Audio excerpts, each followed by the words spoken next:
কবরবাসী চিৎকার করে রবকে বলে, মাওলা ভুল করেছি, ভুল করেছি, ভুল করেছি, একটা সুযোগ দাও।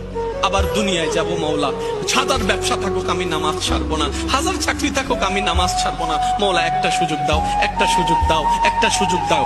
মাটির নিচে যারা আছে তারা বলছে, আর মাটির উপর যারা আছে তারা বলছে, ভাই নামাজ তো পড়তে আয়। একজনে বলে যে কিভাবে আসবো, আমার প্যান্ট তো ঠিক নাই, আমার প্যান্টও ঠিক নাই, আমার ফসল তো পাক নাই, আমার কাপড় তো পাক নাই। আরেকজনে বলে, আমি যদি নামাজে যাই দোকানটা এখন বন্ধ করে লসের টাকাটা কি তোর বাপে আমাকে আইনা দিবে। আরেকজনে বলে যে আমি যদি এখন নামাজের মধ্যে চলে যাই চাকরির তো 12টা বেজে যাবে। মাটির নিচে ওয়ালারা বলে যে সুযোগ দাও, একটা সিজদা দিব। আর মাটির উপরে যারা আছে তারা হাজার বার মুয়াজ্জিন ডাক দেয়, হাইয়া আলাস সালাহ, হাইয়া আলাল ফালাহ।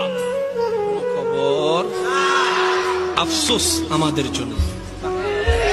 আওয়াজ দিয়ে বলেন ঠিক কিনা?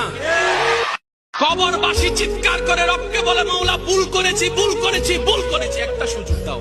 আবার দুনিয়ায় যাব, মাওলা ছাদার ব্যবসা থাকুক আমি নামাজ ছাড়বো না, হাজার চাকরি থাকুক আমি নামাজ ছাড়বো না, মাওলা একটা সুযোগ দাও, একটা সুযোগ দাও, একটা সুযোগ দাও। মাটি